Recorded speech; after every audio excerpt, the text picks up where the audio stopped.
I'd like to call the Thursday, November 10th, 2022 Planning and Zoning Commission to order. Would everyone please rise and follow me in the Pledge of Allegiance? Flag of the United States of America and to the republic for which it stands, one nation, under God, indivisible, with liberty and justice for all. All right. Would you please read the roll, please?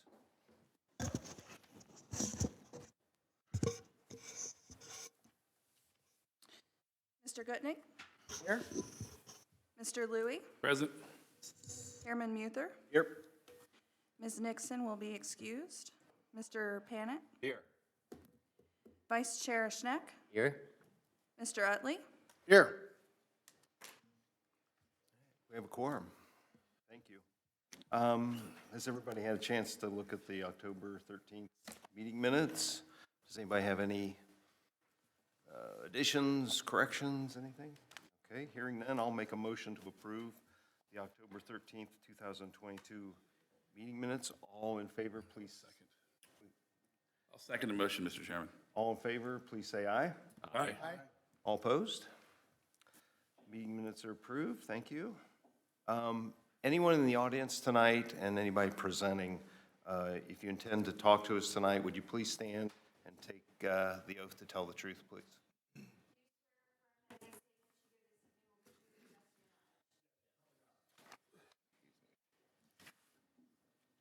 Okay, changes to the agenda. Carson, you mentioned that case 4. Correct. We received a notice from the applicant for case 4 that they were unable to attend, so they've requested a postponement to the next meeting. Okay, so the applicants requested a postponement. Do I have a motion to approve that? Would that be till December 8th, Mr. Chairman? Correct, December 8th. Bevan Yes. motioned it. I'll second that. Do we do a voice call, or is it all in favor? Please say aye. Aye. Aye. All opposed? Okay, we're going to move case 4 to December. Thank you. No other changes?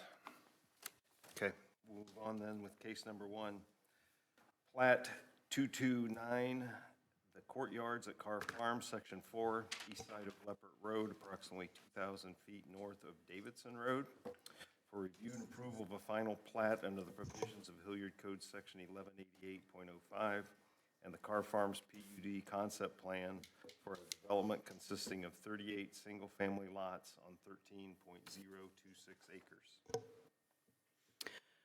So this is the last phase of the Carr Farms development. You've seen, I think, 3 or 4 different phases for final plat this year. We're talking about the extreme northwest corner of the site, so pretty much from this naturalized area here to Leopard Road up toward Hayden Run. 2 of these sections have been recorded and they've been under construction.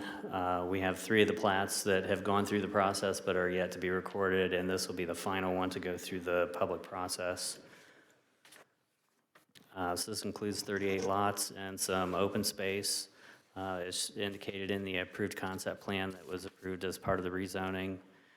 This gives you a little more idea of what's intended. So it'll be more of the single-family lots. It'll have a landscape buffer and planting along Leopard Road, as well as preservation of the stream corridor protection zone. In your package, you have the 3 plats, which is typical to the other plats within this section or within courtyards. There were just 2 minor issues that we outlined in the report. In looking at all of the documents from the rezoning, there's the pathway that was indicated on the concept plan between lots 166 and 165 that connects the internal road out to the Leopard Road frontage. That easement was not indicated on the plat. And then as well, when we were looking at the building widths on lot 64, which is shown with kind of the red line here, that did not meet the minimum building width or lot width of 52 feet. So we have conditions indicated to adjust that building setback to push that back so they meet that minimum requirement. So we're talking a matter of a foot or so, nothing major. So with that, the proposed final plat's consistent with the approved PUD concept plan and text for Carr Farms, and 1188.05 of the code is modified below. And again, looking at that easement between the two lots to have that added prior to council, to modify slightly that building line, and then again, the standard condition that all of the requirements of the city engineer be met for format and content prior to council. Thank you. Any questions of staff? Carson, can I see the final plat again? Can you flip back? Sure. Please? On lots 160, that Zone X, is that the 100-year floodplain? On 160, a little to the left. Zone AE, I'm not sure what that stands for. John, is that 100-year floodplain on there?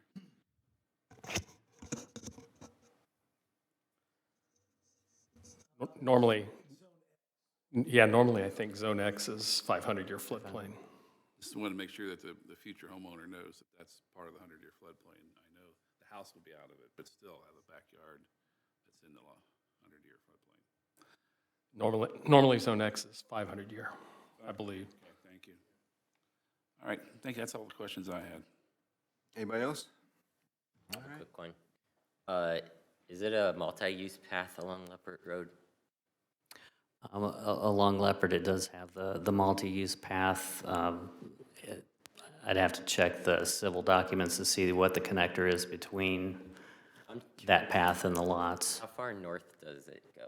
Do you know? Maybe. Do you know offhand? Yeah. They'll extend it to the north property line. And then there's an internal path in the green space that's intended to be extended up to Hayden Run. All right. Thanks. Any other questions? Is the applicant here this evening? Could you please approach the podium, please, and state your name? Yes, good evening. I'm Brian Doherty with Epcon Communities. We've read the report from staff and agree with their recommendations with conditions, and we're here to answer any questions you might have. I do have our engineer here as well in case any of those are technical in nature. It is a 500-year floodplain, by the way. Oh, thank you. Appreciate that. Any questions for the applicant? I don't believe we have any questions. Thank you. Okay, thank you. Is there anyone in the audience tonight that would like to speak to or against this case? Hearing none, I'd look for a motion for this. Mr. Chairman? Sure.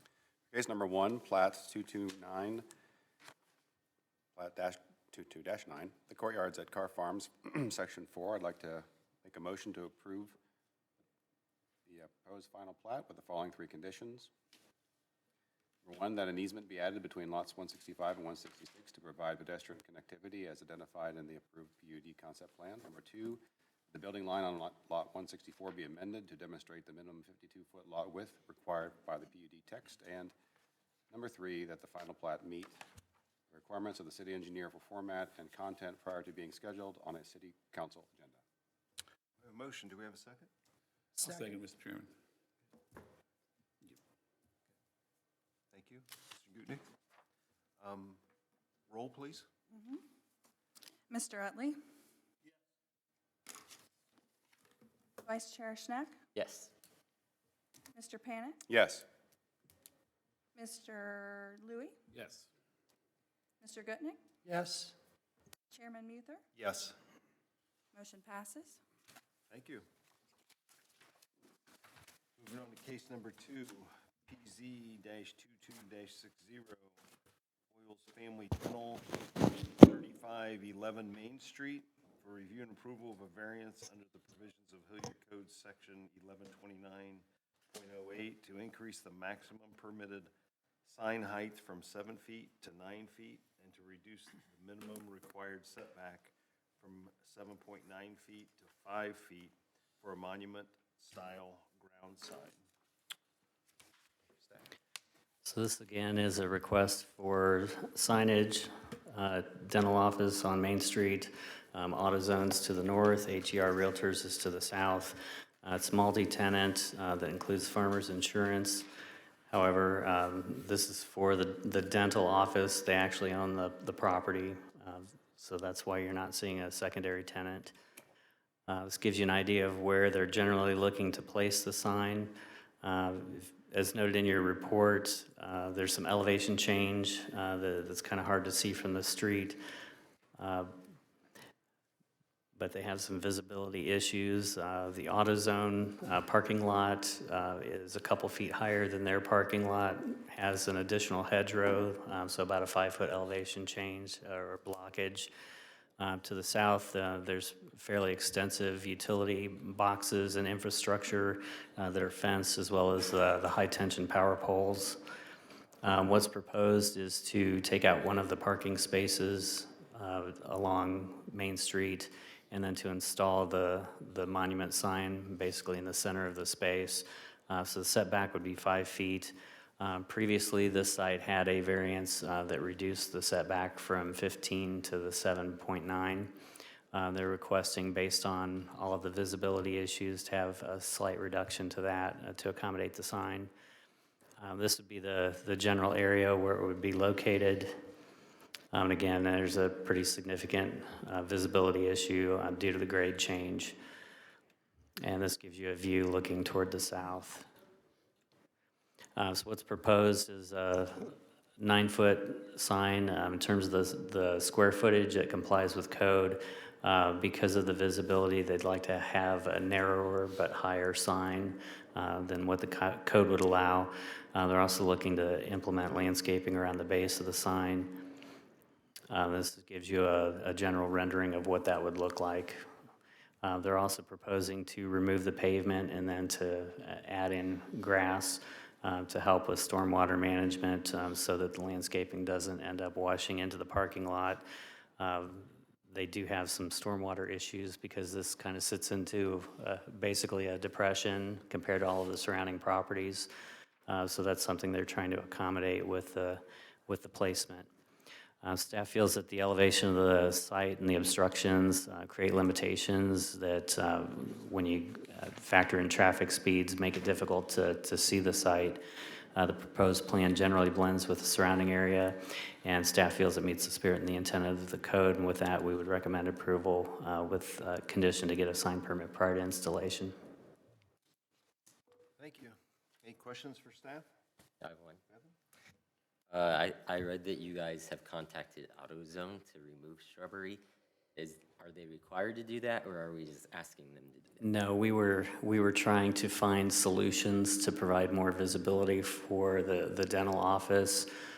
So we had tried multiple avenues, contacting AutoZone through the store, through their legal department, and various different departments in the corporation. But as of yet, after over a month, we're still unable to get any contact or answer. Any other questions for staff? Hearing none. Is the applicant here this evening? Would you please approach the podium, please? State your name. I'm Dr. Voiles. I own the building and the practice. Pretty straightforward. Carson Forest, they've been working with me. They've been terrific. So it's really hard to see on a Google map, but as you drive into it, you can tell we're on a low elevation. AutoZone to the north, HER to the south, and they're up. So unless we get the bushes down, which AutoZone hasn't approved, I don't have a choice. If I invest the kind of money that it's going to take to put a sign in and have people not see it, it's just not worth it. So that's what I'm asking. I'll follow whatever you guys recommend. Very good. The only condition is that you get a permit prior to that. Of course, yeah. Any questions of the applicant? Oh, I'm sorry. Ms. Hale? Thank you. Is it going to be lighted? No, it's not. We're not open late at night, so the cost to run the conduit and illuminate it, it just wasn't worth it. So I'm not going to do it. Thanks. Mm-hmm. All right. Thank you very much. Thank you, guys. Appreciate it. Oh, did you have a question? I'm sorry. No, I was just going to offer to make a motion. Okay, we're looking for one. Okay. All right. Well, in regards to Case 2, PZ 22-60, Voiles Family Dental at 3511 Main Street, review and approval of variances on the provision of Hilliard Code, Section 1129.08, to increase the maximum permitted sign height from 7 to 9 feet and to reduce the minimum required setback from 7.9 to 5 feet for a monument-style sign. I'll move to approve this with the one staff recommendation that a sign permit be obtained prior to installation. And I'll second that.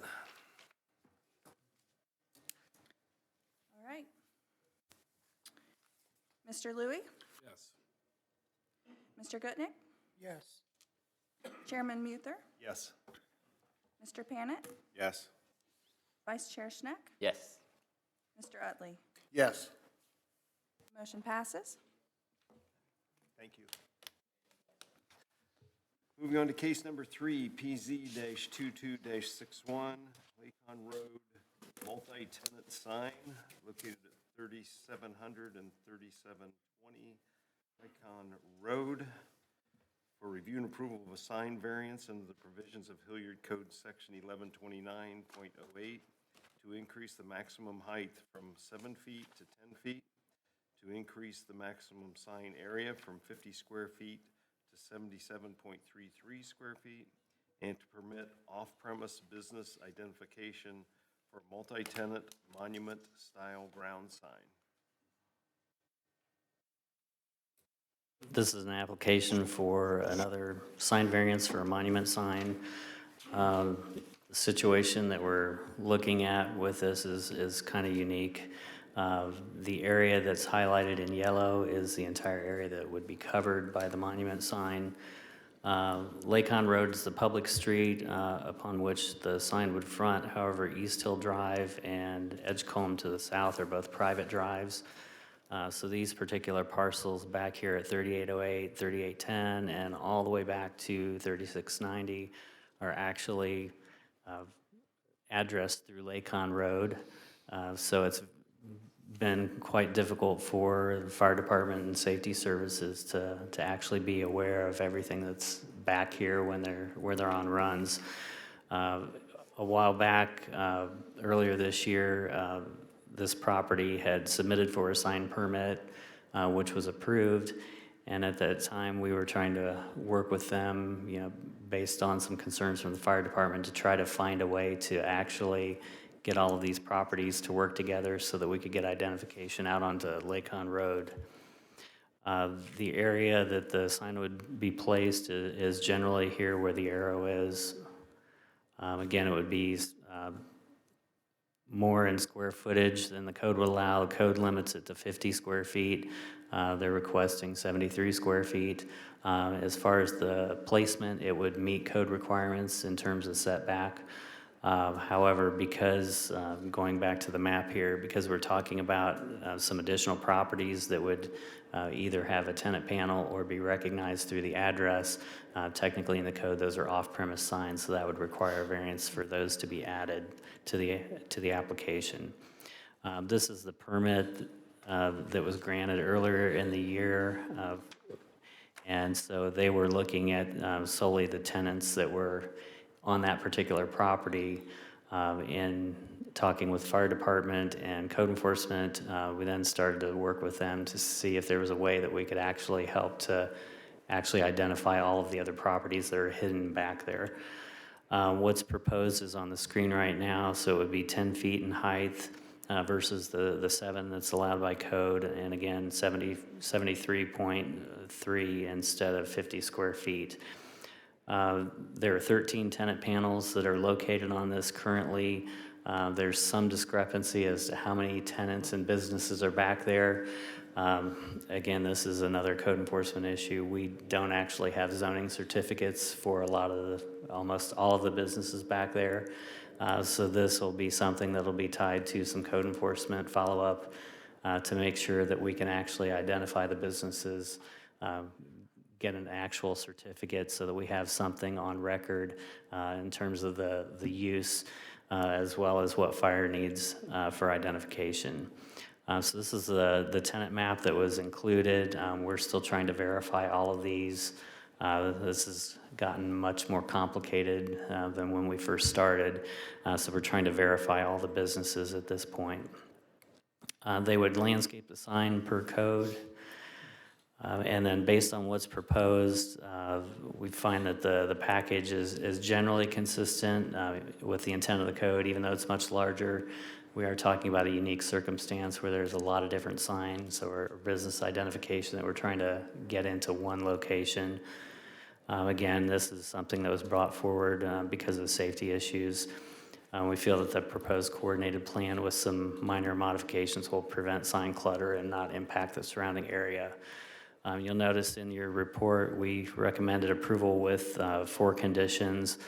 And based on further discussion and trying to work through all of the zoning issues with this, we've added 3 more on the screen. So number 5, that a detailed floor plan with all of the tenant spaces clearly identified be provided to staff.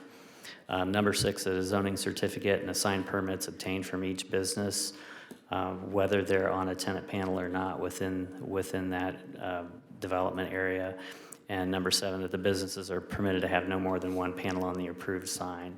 So in the event that there's less tenants, we don't have businesses that are putting up multiple panels for one use. And with that, I'd open it up to any questions. Questions for staff? I don't hear any. All right. Is the applicant here this evening?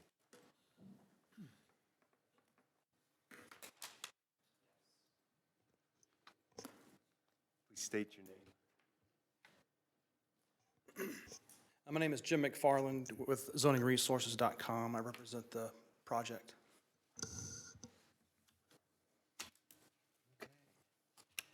Are you, you were probably very familiar with the 4 conditions before you. There's 7 now. Are you in agreement with all those conditions? I just would like some clarity on the, I guess the last 3. We had a conversation with staff this afternoon and tried to work through some options that would allow this to continue ahead. Wanted to know a little bit more about the zoning certificate. Is that what type of certificate that is for those individual businesses? And then the second part of that is what sign permit is each business needing to get? In terms of the zoning certificate, it would be for the individual business, a change of use, which should have been obtained before the business went into the space to start operating in accordance with the code. What is the fee for that? Zoning certificate's $100. Okay. So every tenant will be required to file a use permit at $100 a piece, is that right? Where we're headed is that every single business within that area will be required to do a zoning certificate, and that would be with or without approval of this case. We're going to follow up on that with code enforcement. In terms of the sign permit, that would be for anyone who's getting a panel within the sign. So each tenant will be required to file for their own tenant panel for this monument sign, individually, separately, correct? Correct. There would be an overall approval, sign permit approval for the monument sign in total, and then you'd have to work with code enforcement to review the individual panels. I mean, one way we can do it is if we get a permit for the original sign, but we have to have, in order for a tenant to have a sign panel, we have to have their zoning certificates know that they are approved use in the space. So it's possible to do a sign permit for the entire sign, and then each time a tenant changes the panel out, that panel would require a permit. So we can work with you on that to just get the original one in, but we have to make sure that we are issuing sign permits or a tenant panel on that sign is with a user that meets the zoning requirements to be in the space. So occasionally we find that a tenant has moved into a building and they're not zoned properly for the space. So we have to work with them on that. So this is just really getting accounting for who's there. Some of them may already have the zoning certificate. We're just not sure the full disposition of each tenant space. I guess my question would be, why was this not a condition of approval for the initial permit with 8 tenants, 9 tenants, when I got our approved permit? Probably because we weren't aware that that issue was a situation where it was with tenants. We found recently that there's been inconsistencies in what we understand to be tenants in that vicinity. So we just want to make sure we're protecting them as well, so that, and that we have an understanding of who's there. What's the cost for the tenant panels individually?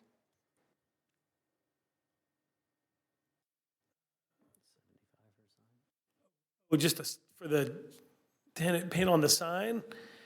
So, so in the future, if someone wanted to change one out, it's illuminated? No. It's not illuminated, it's, what's our, Externally illuminated. whatever our lowest fee, $100? I think it's $100. So it's $100 for the tenant panel, then $100 for the use certificate per business on this? Well, I think subsequently, I think we can get it's an electric, there's gonna be an illuminated sign, so for the entire sign, with all the tenant panels, $150 would be the initial fee. Year from now, new business goes in and wants to take the old panel off and put a new one on, that's where they would pay for their panel sign.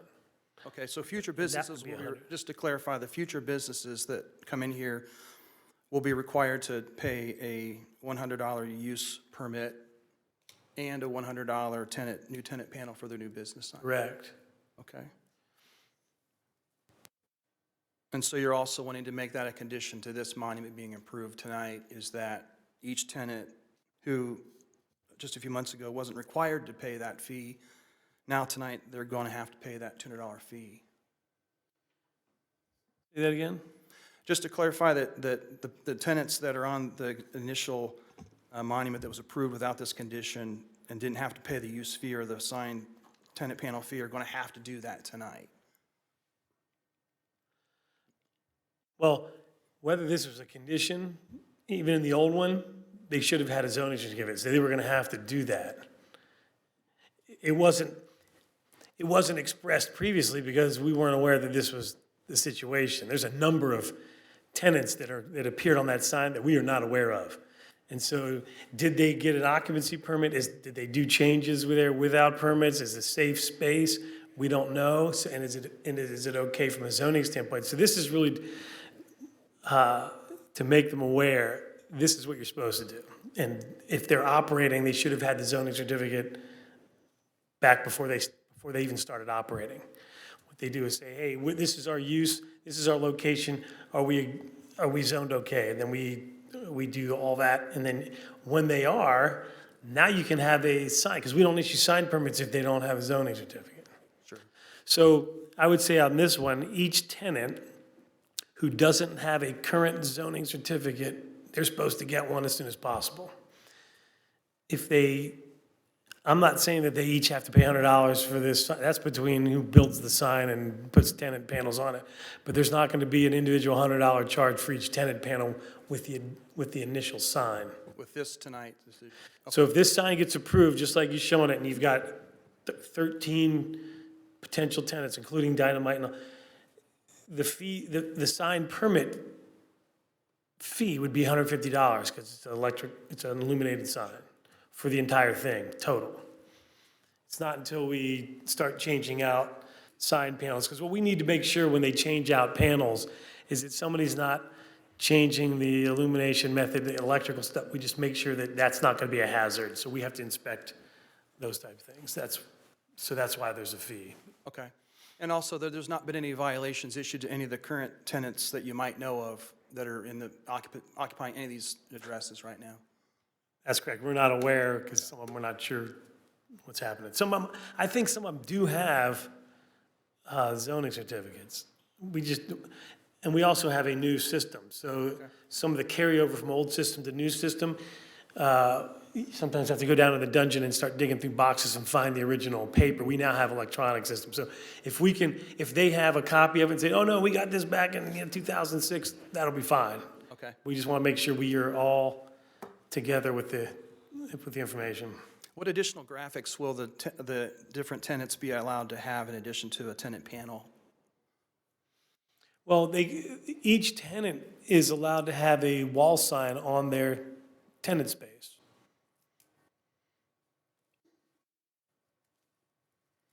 So the ground sign gets trickier because it's got to be on your property, all that kind of stuff. So, but yeah, each of them can, in most cases, would want to have a wall sign, or they're also supposed to have their address number on their tenant space or building for emergency situations they can be found. And there's no record of any violations being issued for that not being followed through with? I'm not aware of any, but Okay. that doesn't necessarily mean there aren't, but I'm just not aware of any. But when we start going through this, we can get you Okay. squared away. On point number 5, the detailed floor plan, you're not just looking for the property owner for dynamite, you're actually looking for the other facilities or other structures that are part of this multi-tenant panel, correct? Correct.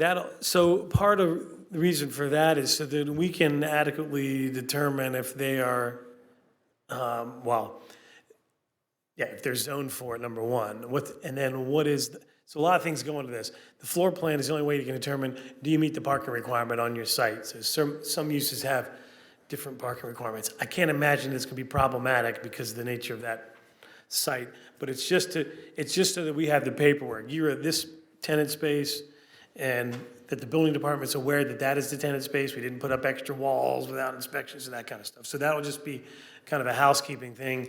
Here's where we all are, and then if they want wall signage, it's important to have that floor plan because the wall sign is supposed to be on your tenant space. If the building situation is such that, hey, we need it on this other side so it's visible, that's where the planning commission comes into play, because it's a variant situation where you have a sign on somebody else's tenant space. Yeah. But and that's not unusual. We've done that a number of times, but it's just, we want to make sure people have the right approvals so we can show them the paperwork, yes, you're approved for that. So on point number 5, if the tenant at 3700D United Talent provides a detailed floor plan and has a use certificate that's current, and they purchase the panel for United Talent, they won't be prohibited from putting that tenant panel up, even if everybody else chooses not to turn in a floor plan or doesn't get up. Correct. Yes, whoever wants to do this. What this sign represents is kind of the maximum sign area and maximum number of tenant spaces. And if not everybody wants to participate in that, that's fine too. This represents the maximum. Okay. The only other question I have is if in the course of the conversations with fire department and zoning, there tends to be additional tenants that are found that exceed the 13 here, is there room for some conditional approval in terms of either the overall area or height of this graphic in case in the future that it needs to be expanded slightly to include a couple more that are found? To increase the height or area, we'd have to come back to the commission, but if there's a way to, within that same framework, to adjust the size of some of those tenant spaces, so 2 becomes 3, for example, we can work with you on that administratively without having to come back here, as long as the dimensions of the sign, the overall height, width, Okay. are met. Okay, and only number 4, I don't know that it's relevant or it's applicable since we already have a permit for for a monument sign at this location, that sign S-22-31 permit, if that could be applicable here and just transferable. You got that sign was permitted, the original one. If you want to substitute, if this gets approved, we can swap that out. Perfect, okay. That's all the questions I have. Thank you. Any more questions for me? I have a quick one. I don't know if it's for you or someone else, because it has to deal with design. I noticed on the sign mock-up we have in our packet, that on the tenant panels, it looks like they're using different sized fonts. Do you know is that just because they want to make each one as big as possible? We're trying to make the fire department happy. It's all about safety, so the folks with this are very flexible on whatever will please the department, the fire departments of their public safety, so that there's clear identification for all the services that are required.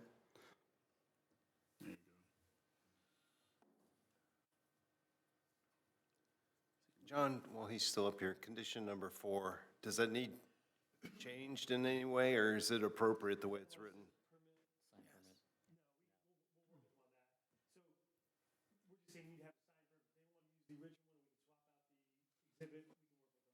So we can take out condition number 4? Okay, that's what I'm asking. Okay. Can you go back to the conditions? So probably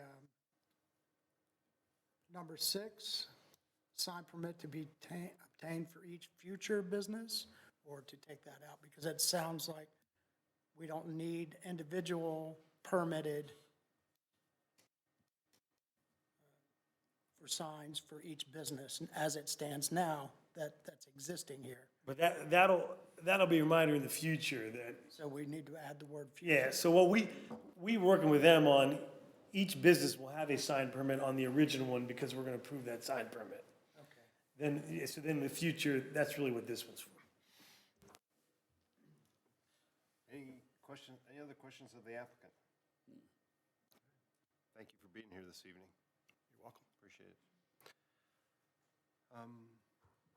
Is there anyone in the audience tonight that would like to speak for or against this case? I had a final question for John, if you don't mind. John, wasn't Liberty Church one of the businesses that did come through a couple of years ago because they were located in the basement, needed a sign and an address? Wasn't that a case? It did come through, and it got a conditional use approval from the commission. There's a And so we do have a certificate on file for them. Okay, because I was looking to sign us all the different names. The other ones may not have certificates. That's what we're trying to verify at this point. Okay, because I remember Liberty because they were in the basement. Okay, that's all I had, Mr. Chairman. So they followed it correctly. Thank you. Okay, I'll make a motion for case number 3, PZ-22-61, Lycon Road multi-tenant sign, 3700 through 3720 Lycon Road, for approval of a sign variance under the provisions of Hilliard Code Section 1129.08 to increase the maximum height from 7 feet to 10 feet, to increase the maximum sign area from 50 square feet to 73.33 square feet, and to permit off-premise business identification for a multi-tenant monument-style ground sign with the following 7 conditions. That 1, that no tenants/parcels on the proposed panels are permitted additional ground signage as part of this comprehensive sign plan. 2, that the sign be either externally lit or non-illuminated to comply with code. 3, that any future modifications to the proposed multi-tenant sign, other than the tenant panel changes, be brought back to the commission for future consideration. 4, that a sign permit be obtained prior to installation. 5, that a detailed floor plan with clearly identified tenant spaces be provided. 6, that a zoning certificate and sign permit be obtained for each business. And 7, that businesses are permitted no more than 1 panel on the approved sign. I have a motion. Do I have a second? Thank you, Mr. Utley. All right, Mr. Panet? Yes. Vice Chair Schneck? Yes. Mr. Utley? Yes. Mr. Louie? Yes. Mr. Gutnick? Yes. And Chairman Muther. Yes. Motion has passed. Thank you.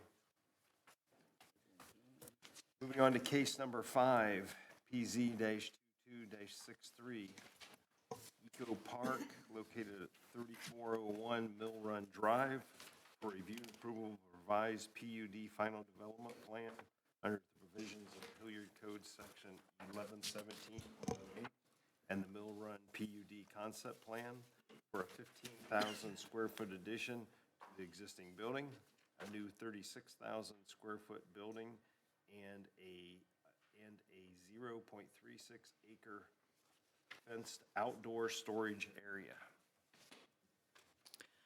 This is a development proposal along Mill Run. The site's on the screen, so it's the old Ohio State Association building. What's proposed is to provide an addition onto the existing office building and then to place a new structure or new 36,000 square foot flex space building along the eastern property line. In general, retention would be provided to the southern edge of the property with a service area, and then the applicant would be providing additional parking as part of the development.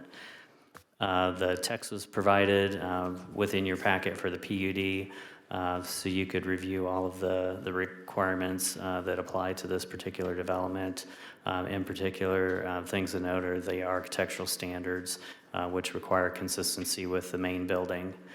Again, what's proposed is shown in the darker shade of brown, so the addition that would be added on to the office, new flex building with access through overhead doors on the western elevation facing I-270, which is along the western property line, 0.36 acre storage area, and then as part of the development, additional retention pond areas would be designed as part of the stormwater management. This is a view of the site looking for Mill Run Drive. So the office building is placed quite a distance off of the proposed, or off this, the main street. Addition would generally be in this area as shown with the arrow. This is the current architecture, so the concrete with a black brick base along the front of the building, and then spandrel and clear glass on the northern portions of the building facing 1 Mill Drive. This is the southern portion of the building where the addition would be proposed. And this will show you the general location of where the building would extend, and then off in the distance you can see where the service area would be provided. There's elevation change with 270, so in general you can get a quick glimpse of the building when you're driving northward for just a couple seconds, and this proposed addition would be a lower profile than the current office.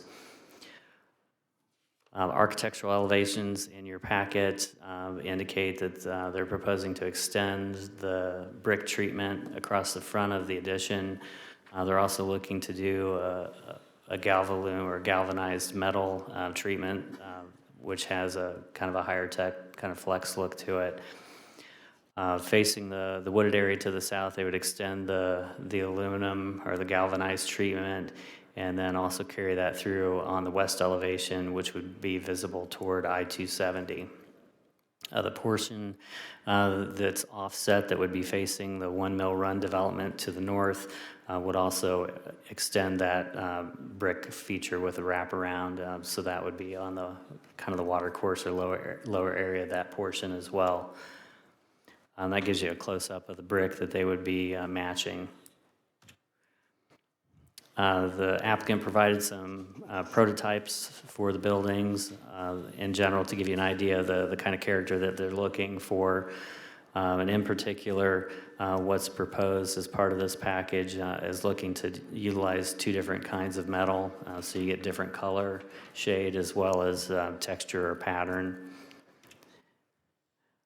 Again, this gives you an idea of the proposed addition building, which would be placed just off of the Mill Meadow Drive cul-de-sac.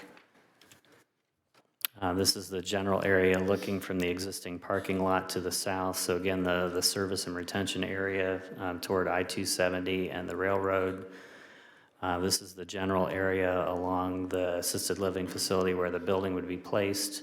There's already an existing 4-foot mound with mature landscaping, and the plans in your packet indicate additional landscaping that would be provided as part of that buffer. In terms of architecture, the applicant's proposing to do a mix of the two metal types and textures. So there's going to be a finer rib, darker charcoal shown on the plans. That's actually proposed to be offset or to stick out about 8 or 9 inches so that there's some depth and relief to get shadow line and to vary the architecture on the building. They're also proposing some faux window treatments on the backside as well as to provide additional interest. Facing toward I-270 will be where the service entrances and access to the flex office spaces will be. And again, they're trying to vary the mix of the offsets also with the pattern of the metal to help break up the architecture so that the building appears smaller in scale. And then facing One Mill Drive and toward the cul-de-sac would be an additional pattern change and depth change as well on those elevations. This is the Players Club looking across the cul-de-sac, which is primarily all metal or painted exterior with a little bit of brick at the entrance. This is going around the cul-de-sac, shows you where the southern entrance would be for the site along the edge of the building, which would generally be located in this area here. And this is looking northward down the property line with the existing mounding and landscape treatment with the assisted living facility looking off of the cul-de-sac here. Along that border, there's a rear entrance or drop-off area as well as service and I believe kitchen or service facilities and parking to the back of the property. The package that's in your set for you to review included landscaping, so they'd be adding significant amount of landscaping along the perimeter of the property, as well as the internal vehicular use landscaping. In terms of the service area, they're proposing to do a chain link fence that would have slats. That's proposed in the back of the building for a gravel service area. In the case of this particular use, they will have some equipment that they load and unload, and it needs to be in a gravel area instead of pavement so that the equipment doesn't tear that up during the loading process. The dumpster enclosure, they're also looking to do a metal treatment, so similar to the side of the building, they're looking to carry the architecture through into the dumpster architecture as well, so that, again, according to the PUD text, all of the architectural elements work together. Staff finds that the proposed development meets the intent of the PUD zoning and text. The plan, as they've cited, the proposed improvements preserves the site amenities and incorporates the development in a manner that minimizes impacts to the surrounding properties. And we find that that's consistent with the spirit and the intent of the code and the PUD text. And with that, we would recommend approval with the 5 conditions as noted on the screen. I got a question for you. Maybe it's related to condition number 3 there that's talking about parking. I was having trouble following the site plans as far as what's existing and what's proposed, and I'm guessing there's no proposed parking, additional parking shown? No, there's a chart in your report. They're actually adding, I believe, 78 spaces. Okay. All right. There's an existing parking lot for the office, so the drive entrance coming off of Mill Run Drive, as well as all of this parking here. There is one bay of parking on the edge of the lot that will be adjusted or removed to accommodate the building additions.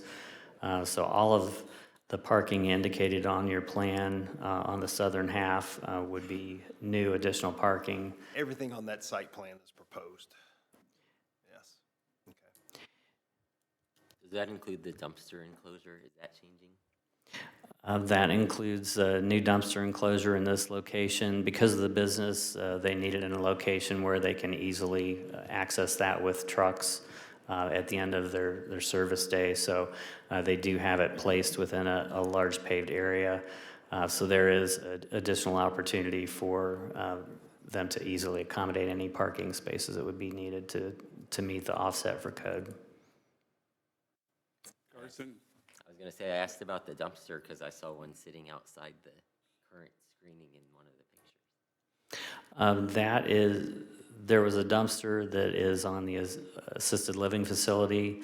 One of the pictures of the existing office also showed a dumpster enclosure directly behind the building.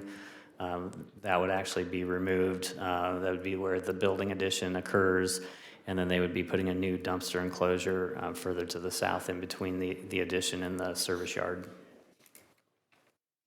Hey, Carson, two questions. Did you state in your report that the existing building will get a facelift? It's my understanding that they're doing a building addition. That's something that you'd have to ask the applicant if they have plans for the existing office space. I would assume that they would do some general maintenance to it since it's sat there for a while, but they should be able to fill you in more detail. And then the second one was they're going to get a curb cut off the cul-de-sac. That'll be a new access, southern access for the existing ones to the north. So that's 2 access points. Correct, and that's to help break up trips as far as, employees or service vehicles in and out of the site. There was a traffic or an impact study that was put into your packet as well. That was reviewed by engineering staff and approved. Okay, that's all I had, Mr. Chairman. Any other questions of staff? All right. Is the applicant here this evening? Good evening. Please state your name. Leland Vogel with Como Development. I'm sure there's going to be some questions here in a minute, but as far as the staff recommendations, you're okay with the recommendations that are listed? Yep. Okay, the conditions. Mr. Louis, you want to Yes. ask the question? Thank you. First question was the one I just asked. The existing building needs a little love. Are you going to be giving it a facelift, making it match the other 2 new buildings? How are you going to do that? Yeah, so the concrete clearly needs power washed. We think a good power washing will clean up a lot of that. There's a number of broken windows on that facade as well. So we are planning to renovate that existing building to kind of bring it up to a usable standard and make it look nice against this new building. And in the report, it stated it was just, let me slow down. It's a commercial business, but what exactly do you do? So the business will be a tenant in the building. So it's not my business directly. Okay, that's all I had. Does the staff know what that business does? Entrotech? Say that again? The people using the building, that's Entrotech? That's the business? It was supposed to be Entrotech. They were the most recent approval, but they have not occupied the building. They're fixing up the building, but we don't know what's going in the building. We think we know what's going in the building. We can't say. I can say because city council agenda, eco plumbers. So that's why it's being called Eco Park. So there's some legislation on Monday regarding this project. Would this be like their main headquarters, business headquarters? I'd actually have to ask Eco Plumbers. I don't know if they're Yes. actually moving. I think so, but yeah. I know they're in Hilliard. See trucks everywhere. Any other questions of the applicant? So right now, the existing building is vacant. That's right.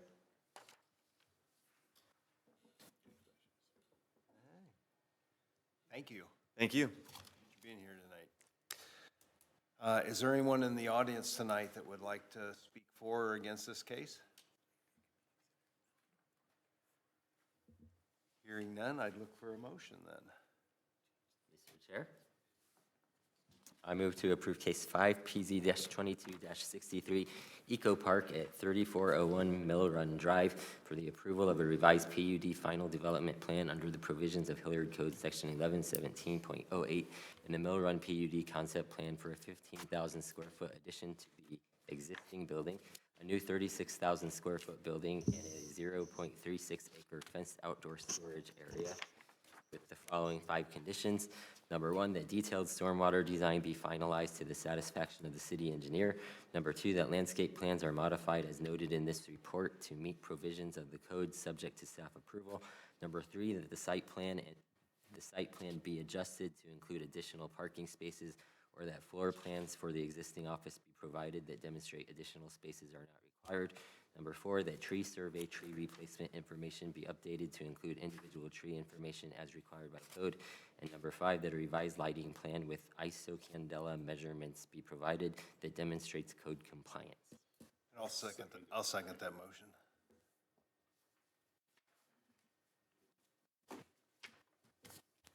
Mr. Gutnick? Yes? Mr. Louie? Yes. Chairman Muther? Yes. Mr. Panet? Yes. Vice Chair Schnapp? Yes. Sorry. Yes. Mr. Utley? Yes. Thank you. Moving on to case number 6, PZ-22-64,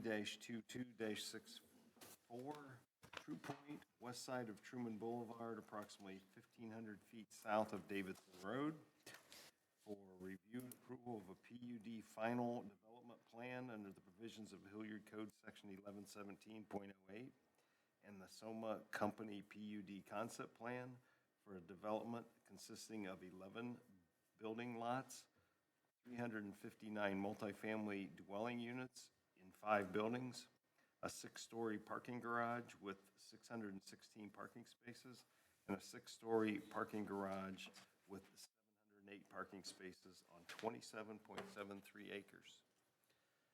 All right, thank you. So this is the site, and you've seen previously when there was a PD modification that came through. And so basically, this is to match up with that and see if it meets those requirements. And so this is the overall plan, but it shows the parking requirement. So down here at the left here in the blue, this is the, these are, well, the parking for the multifamily buildings. So 1, 2, 3, 4 buildings here, and then the larger building here, it's in white. And it gives a breakdown of where the parking is. So the blue areas are parking spaces exclusively for the residential portion. There's also in the parking garage, which here, where you see the different colors, and 215 spaces in that garage will be devoted to the residential portion. There will be some devoted to retail and 200 some devoted to the office. So there's shared parking within the building. And then you can see out here in the green areas, that's shared parking as well for the office, which would be over here, or the residential here. So it's a good shared parking plan. There's plenty of spaces per the text revisions that were made as far as this overall parking plan. And then getting farther up, so you don't have before you plans for the office buildings, because these office buildings can be reviewed administratively, but we have a sample board for the office building to kind of show how that will be consistent with what's proposed on the residential buildings. So you may remember these. These are the renderings that just show the level of quality of design of the buildings in this overall development. This is what the office building there, the northernmost office building would look like.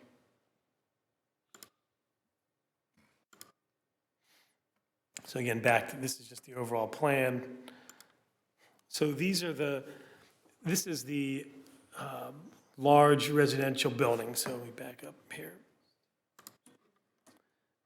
It's the one here. It's in white here, but it's the 5-story residential building. These elevation drawings were included in the PUD modification, so they match exactly what was proposed. You see there's the variety of colors, and then we have, this is the sample board for the apartment buildings, and then this is the sample board for the office, just to get an idea of the level of quality of the materials.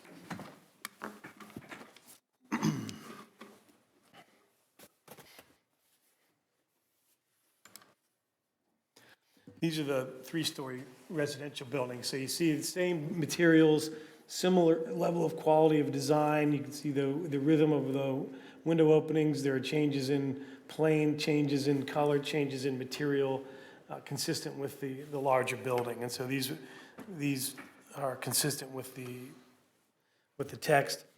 And this is the northern garage building. And so there's discussion in the staff report about the elements here. And so you can see that it's basically a precast or a cast-in-place concrete structure, but it has this system of fiber mesh graphic panels that can have a design on it. That hasn't been determined. We like the design that's shown on there. We like this elevation.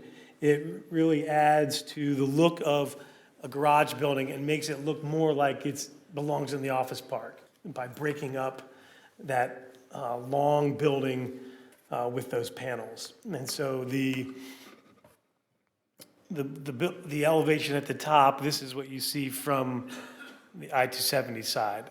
The one in the middle, the east elevation, which you'd see internally as you come from Truman Boulevard into the site.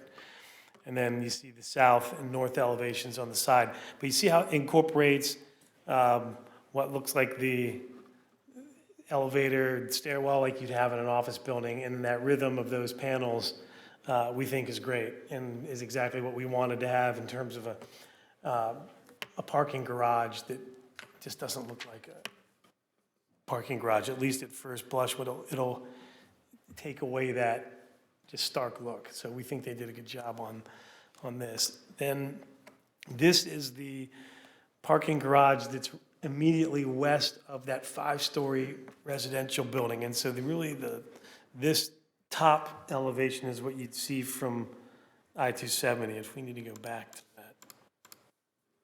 So we're talking about right here where the little rainbow of colors here, this is that parking garage. And so this edge is what's shown on that west elevation. So here on the top. So similar to those fiber mesh graphic panels, but they're in a different organization. There's 3 of them grouped together and then a space, but it provides a nice even rhythm along there. And then you see on the south and north elevations, the south elevation kind of has the windows from the residential portion of the building. And then those panels try to capture that same kind of rhythm. It's not exact, but it breaks up the massing of that building nicely to just give it that look that's recommended in the text. So this is, and we're going to talk more about those panels when we get into the signage, because there's discussion in the staff report about those panels and the signage that goes on there. So we see those in just a second. But this is what is anticipated to be the different parcels. So this assumes a condominiumized method of ownership along here. And where you see the bold black lines around buildings are what we think is going to be the property lines when this comes through. The way you do a condo plat, though, is the buildings have to be built before you can record the condo plat. So in terms of a lot split, once we get to the condominium plat, if you approve this plan, this is the plan that shows future property ownership lines. So when we get to the point where we take a final plat for the condos, we can take that to council. You've seen the preliminary here. Okay, so ground signs, there's 3 access points for Truman Boulevard. Each of those is proposed to have a ground sign.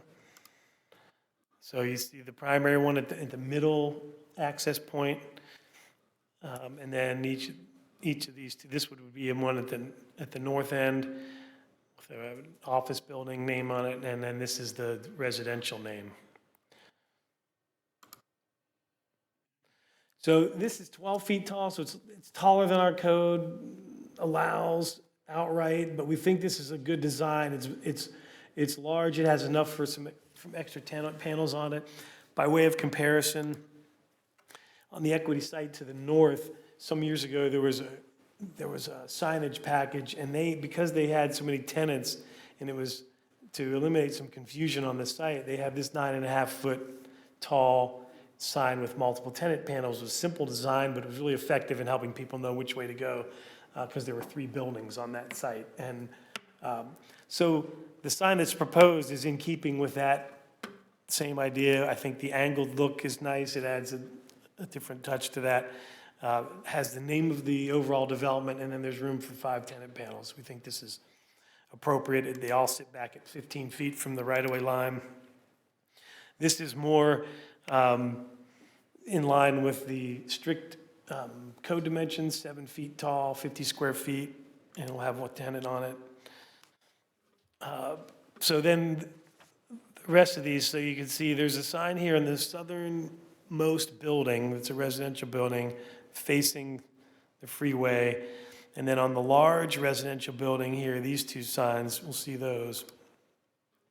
So on the left, that's what faces the freeway. And then this, it's like a projecting sign, like you'd see a lot of times in historic districts, have those smaller ones. But we also saw these on the office buildings that are north of Giant Eagle, where they had wall signs and a whole series of, and they had a couple of these that just add some interest to the sign package. And so these are proposed to be push-through letters, and the dimensions of these exceed what our code allows. So our code allows a 1/4 inch reveal, so the letter can stick out a 1/4 inch from the sign face. This is a 3/4, remember, right, 3/4 inch reveal. And the reason council approved the 1/4 inch reveal is because it allows the spaces between the letters to be darker, so those letters really pop with the light immediately around them. When you get too much of a reveal with the side of the letters being illuminated, that light all runs together. I don't think it's as good a look, but this is one of the things that they're asking for, is a variance on the extension of the letter in front of the sign. There's also a mention of an internally illuminated white bar here on the side. So when you, the True Point name that you see there on that projecting sign will be visible from north and south. If you're out on Truman Boulevard looking directly at this, you would see this white light, and it's probably similar to some buildings that have the, like in the retail areas where in between tenants, there's a little light bar that just adds some decorative light to the wall. If that's the case on this and you're comfortable with it, we're fine with that, but it will need at least to be referenced because it's considered internal illumination on a sign. So that's why it's being mentioned here. The rest of these, you can see that there are, all these are wall signs, and you can see that it's, as tenant signs, 1 square foot of sign face area for every linear foot of wall that it's on. That's our strict code requirement. But there's a couple I want to mention because we're going to look at the garage here, and because those are a little bit different. Just want to make sure we're all on the same page. So this is the top picture is the garage for the right immediately adjacent to the 5-story residential building. And it just has that name. So you see the fiber mesh graphic panels that we talked about. This would be over top of that and projecting a little bit. So from the face of the concrete structure, the mesh panels, that system will stick out a few inches from there. Then the sign will stick out an additional few inches. It's really just to get additional relief on that long wall so that there's more interest. I think the identification of that building with the overall development is nice. I think it's the look to be architecturally integrated into that whole system is a good approach. Down here, we'll have some discussion. You can see this will be a tenant. I don't know if you'd prefer to have both of them at the top, same size, one at the bottom, one at the top, or if you even care. But they're showing what these are, and I guess we haven't gotten the exact signs for the two there on the bottom. But what they're hoping for is to say, all right, on a building that large, this size graphic area is appropriate. And the idea here is just this blue is background and this orangish brown color is background, and then this would be the size of the sign. These little panels also turn the corner, so when you, oops, do we have that?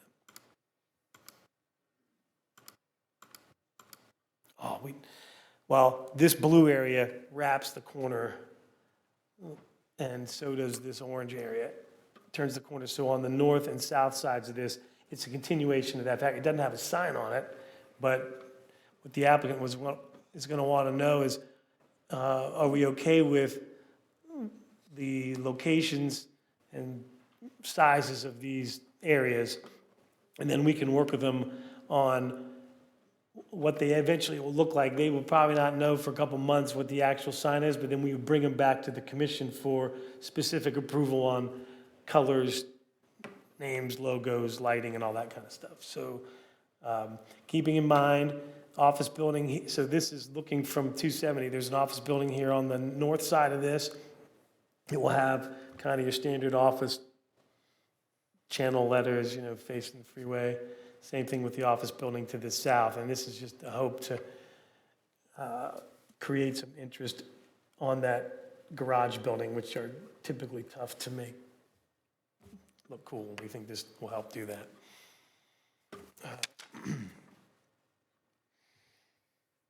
I mentioned a couple things in the staff report about where the text needs to be modified. So initially the thought was going to be one 6-story garage and one 5-story garage. They're both going to be 6 stories. So there's a couple numbers that will get adjusted in the text. One will allow for a 6-story garage on that southern garage building. We'll also update the number of parking spaces that are in it. There's also a need to, up here in the north end, there are 8 parking spaces that have a 0 setback. And initially we thought there was going to be a 20-foot parking setback along that north property boundary. But right here, we're recommending that we just eliminate the parking setback along this common boundary line between these two sites to make it a 0. That will have to go to council. And there's one more item. Oh, in terms of landscaping, so I have a typo in the, so if you're looking in the landscape section on page 15 of the staff report there, it says replacement trees for the overall site must be not less than 875 caliper inches. That's not true. The text has 697 caliper inches as a replacement tree requirement. That's not changing. The reason there's confusion is that there was a change in the total number of caliper inches being removed. And so that 875 number was based on a wrong number. So we don't need to change the text for the number of replacement tree caliper inches. We just got to make sure that the plan has it. One of the plans only had, or at least on the calculations, only had 438 caliper inches. So 697 is the number, and we will make sure that that happens. So there's no adjustment needed in the text for the required number of replacement trees. If you've been by the site, they've cleared a lot of the stuff along the I-270 fence line, and that looks good. There's a limit to how much landscaping can be planted out in the first 50 feet from the I-270 right-of-way line because of the easements that are along there, gas line easements and that kind of stuff. They can't plant anything along there. So this narrow row of landscaping is about all you can get. And normally you would have trees planted all in there. It would not be a problem. But because of that restriction and also under the power lines that run along here, the landscaping treatment that's required in the text has always been just have that mounding along there. And so there's a limitation on where you can plant in that. So what they're showing meets the requirements for the Truman Boulevard frontage plantings and what you can do along I-270. So that's why that the 697 caliper inch number came about. It still allows them to plant appropriate numbers all over that site. The interior parking lot landscaping and exterior parking lot landscaping on the north and south sides meets the requirements. And the required plantings based on the area of building footprint also meets the requirements. So, sorry for the confusion on that one. Site lighting shows that they meet the code for light trespass.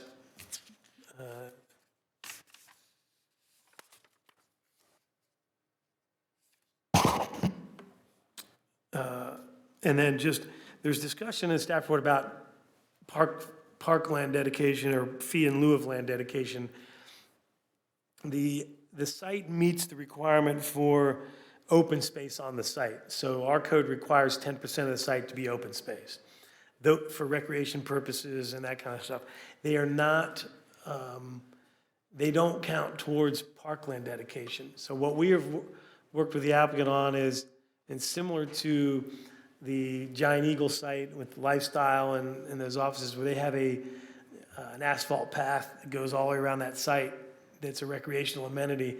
So we counted that area and the cost of that towards the fee in lieu of land dedication, and we think that'll be a nice touch here. So what they're gonna have is, it's a sidewalk to here, and then an asphalt path all the way down the I-270 frontage. And then because of some grade issues here, we can't run it down the south end of this, but it'll tie into the sidewalk in the front and then make its way out to the sidewalk along Truman. So there will be a nice loop around that whole site. So that will go towards the parkland fee in lieu of land dedication. There's no proposed land to be dedicated as public parkland in here, but there are a number of amenities, green spaces for this site to be used by those who lived and worked there. And so just want to make sure that you're clear on the distinction between the open space requirement and parkland dedication requirements. Staff finds that the proposal as amended in the conditions listed in the staff report is consistent with the provisions of the Soma Company PUD concept plan, and based on this finding, recommending approval with the 9 conditions listed there. Do you have questions about any of those? I got a couple questions. The first one, on condition 6, are you saying that 875 is supposed to be 697? Yeah, that's supposed to be 697. Okay, that's simple. And then can you go back to the elevation of the signs on the garage? Yep. Yeah, that right there. You were asking for our input on that, from what I could gather.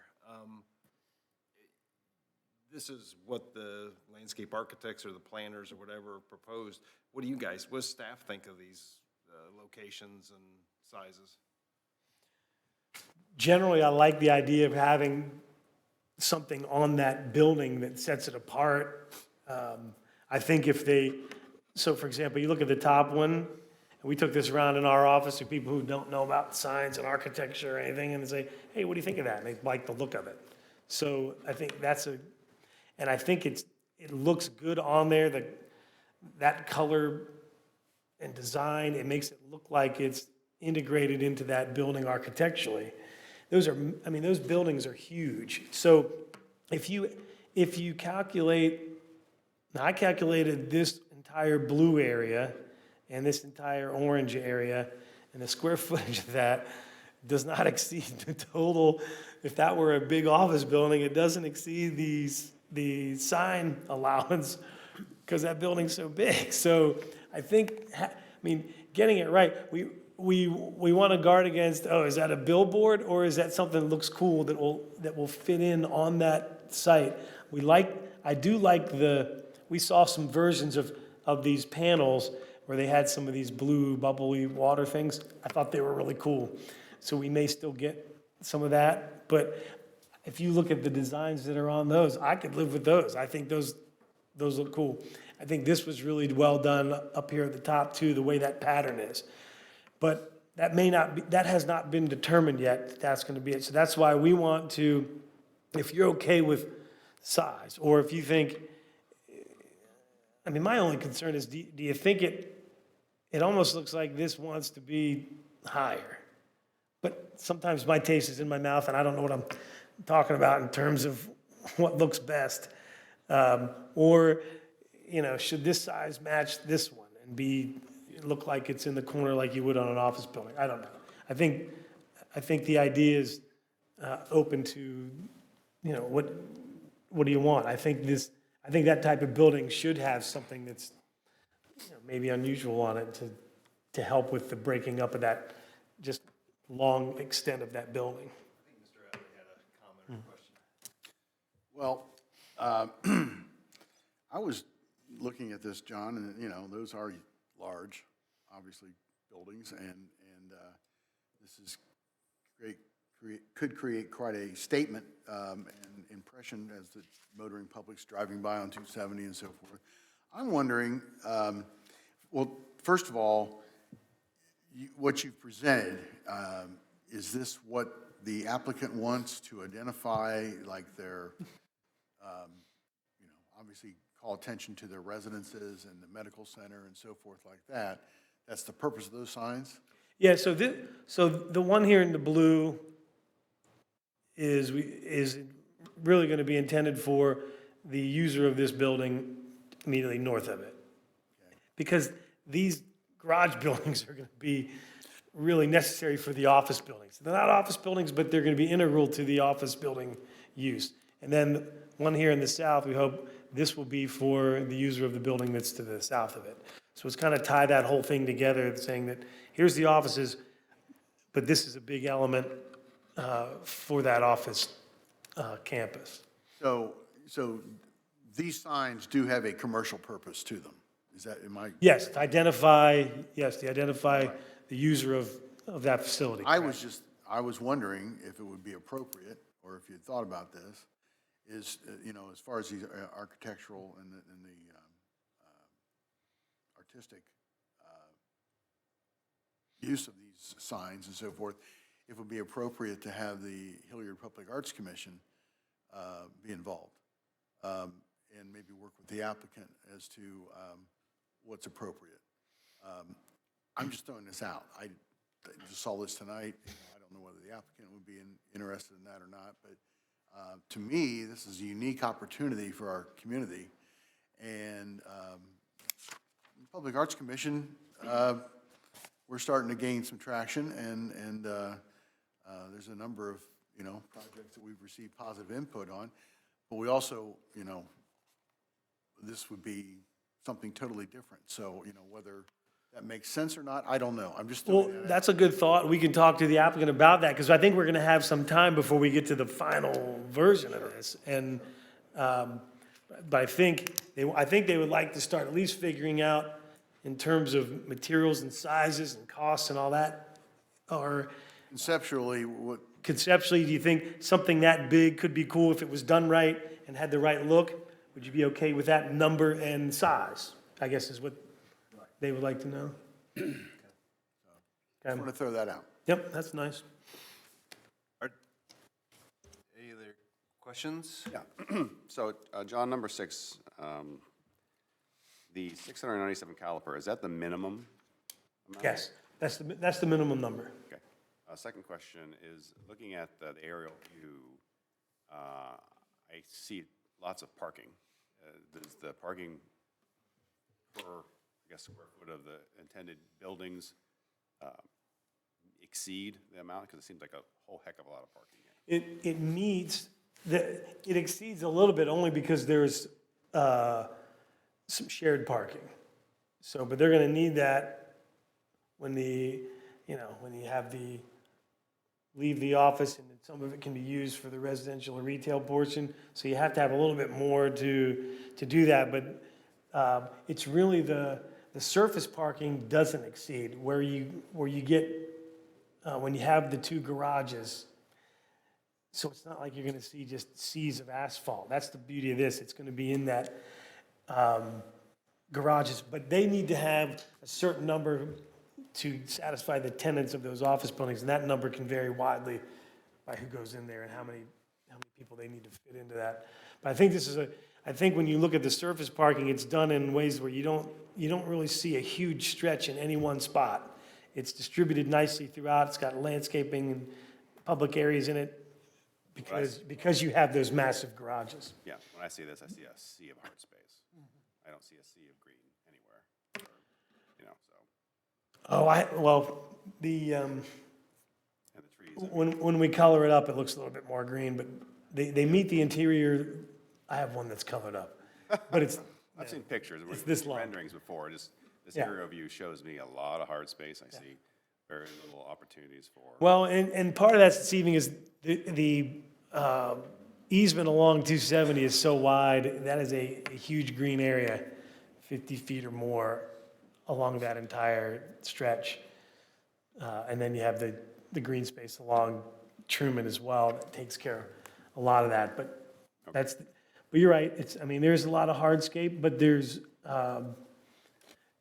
some of it is what they absolutely need, and when you look at the individual parts, where the retail and where the apartments and where the offices are separately, they wouldn't have enough in the surface parking area to even come close to the code. It's only because they have the garages that they can.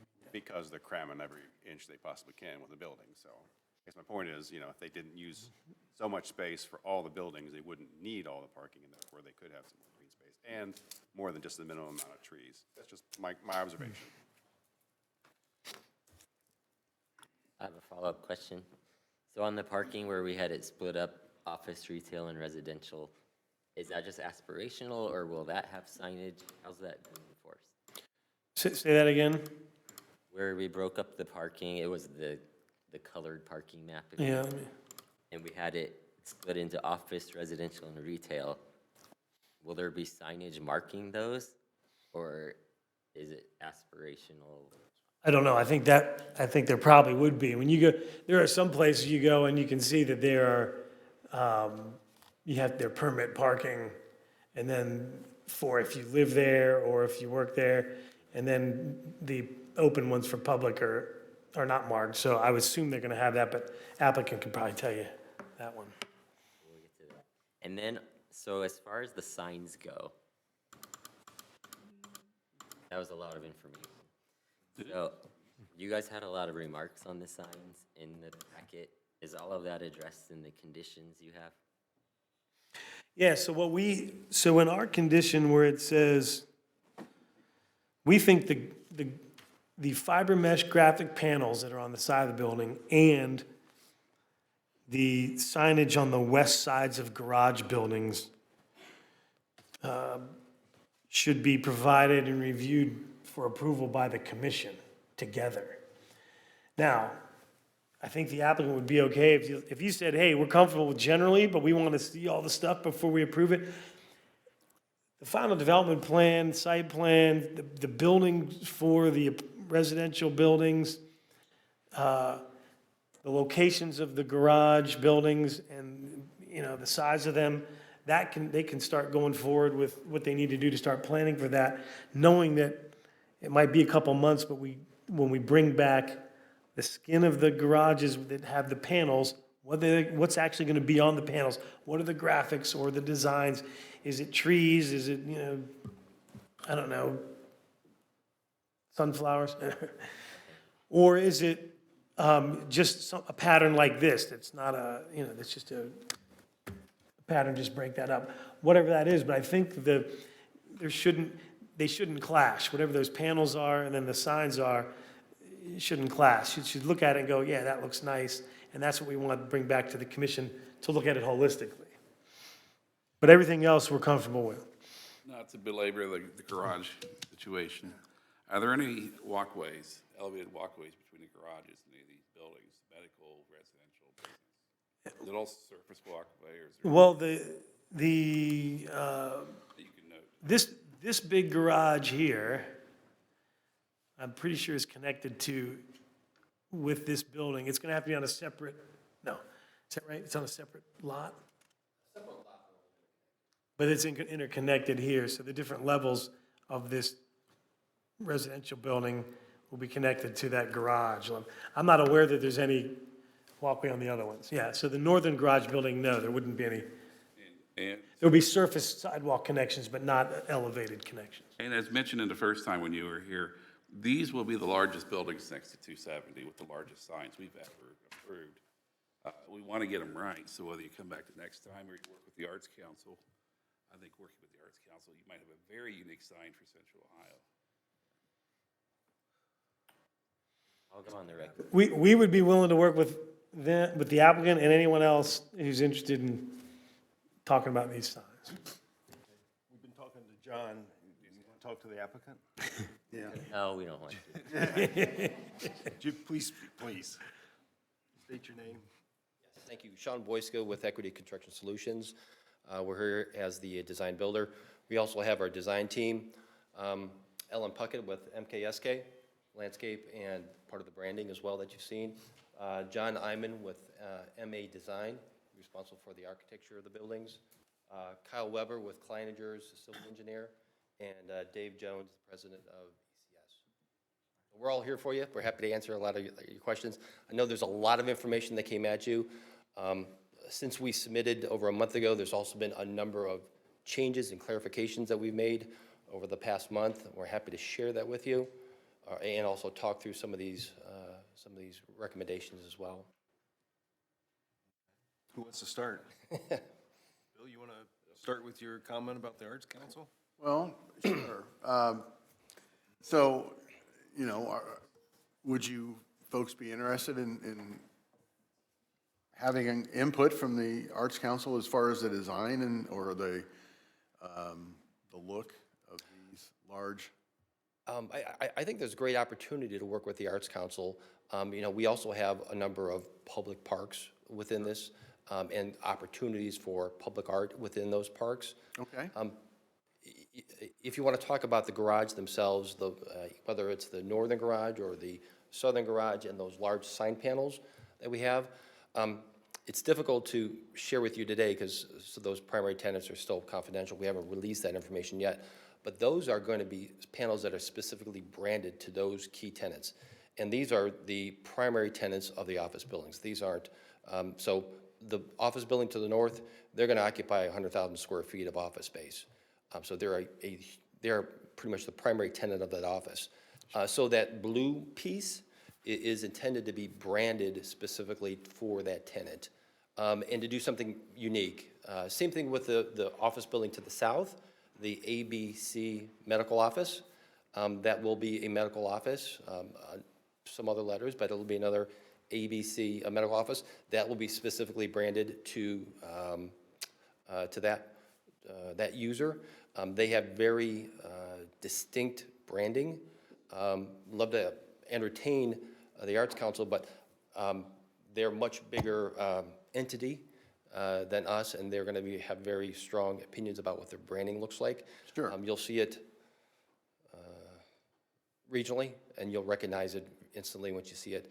But I think it's a great idea. I think that's a great opportunity for the local Arts Council to start to integrate some opportunities within those parks. And when you look at the site plan, and the black and white site plan doesn't do it justice, but we've got almost over 5 acres of park area, private, semi-private, public areas within this development. And within that, there is a significant amount of landscaping. Ellen could probably speak better to it than that, but we're taking down 90 trees? 90 trees and replace it with over, what, 500? Over 500 trees. So it's more than a 4-to-1 ratio. So we are reforesting this property as much as physically possible. As John mentioned, there are a lot of limitations on this property.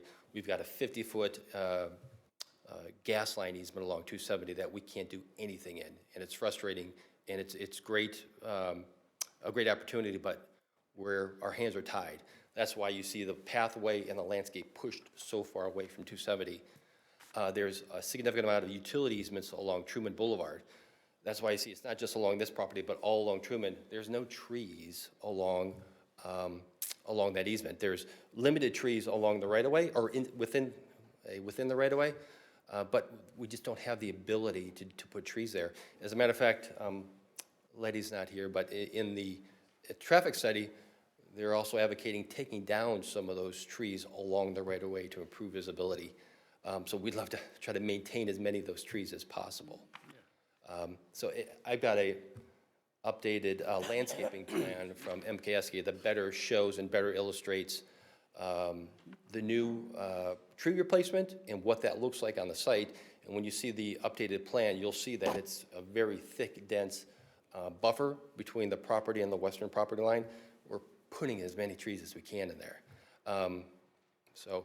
But I understand your concerns. There is some areas, because we have the existing Patel for Kids site, in that area, it does look like a lot of parking, but again, that's because we can't put any trees along Truman, and that's frustrating for us too. We'd love to be able to improve that area as much as we can. But, so getting back to the garage, we've had a lot of internal discussions about the garage. John Iman with M&A can attest to that. We've gone back and forth on a lot of different options, and we felt very strongly that the garage really should be a more subdued background building. We talked about these fiber mesh panels, and there's a great opportunity to do something exciting with the panels. Thousands of different variables, colors, textures, prints on those panels. But what we demonstrated today is these panels that would wrap around all visible sides of the parking garage would really be more of a background color. So we want them to be more subdued, and then allow the larger graphic sign panels that we've shown to really pop and to really emphasize and highlight those key anchor tenants and really show off their branding. So what we're looking for today is, one, approval of the fiber mesh panels in approximately what the size, the spacing, and the location that we have it shown. And we understand that the sign panels are going to change. What we're looking for today is your approval on the approximate size of the sign panel and then the size of the lettering, the sign area within there.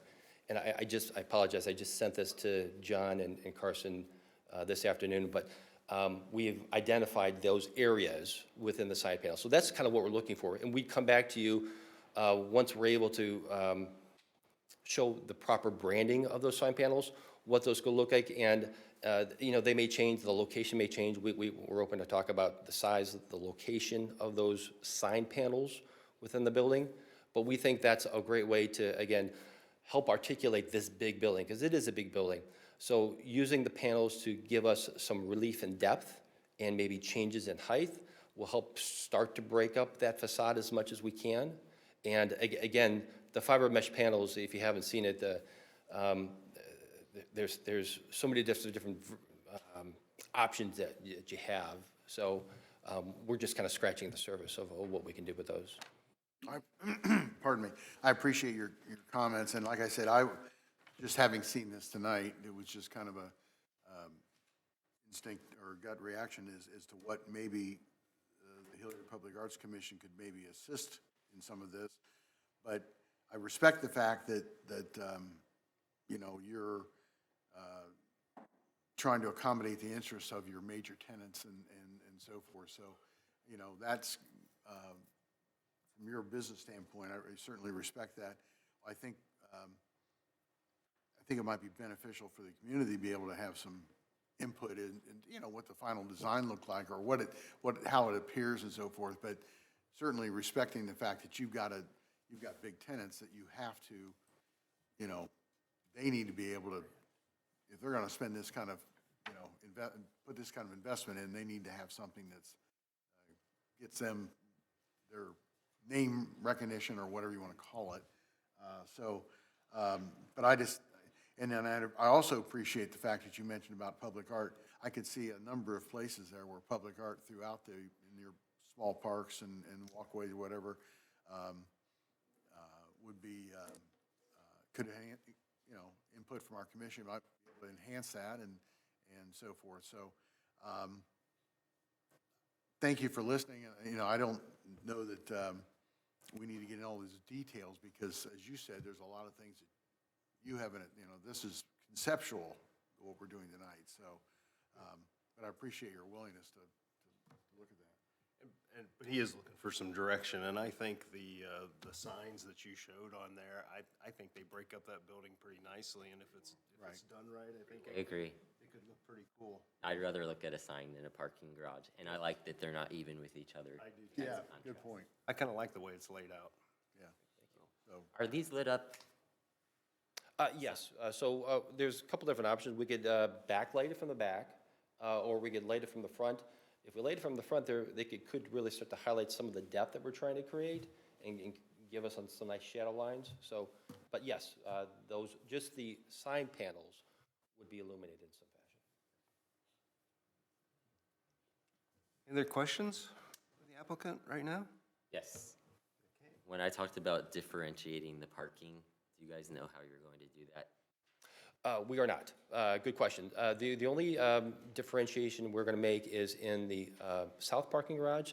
The upper two levels will be dedicated to, the 215 spaces will be dedicated to the multifamily that it's directly connected to.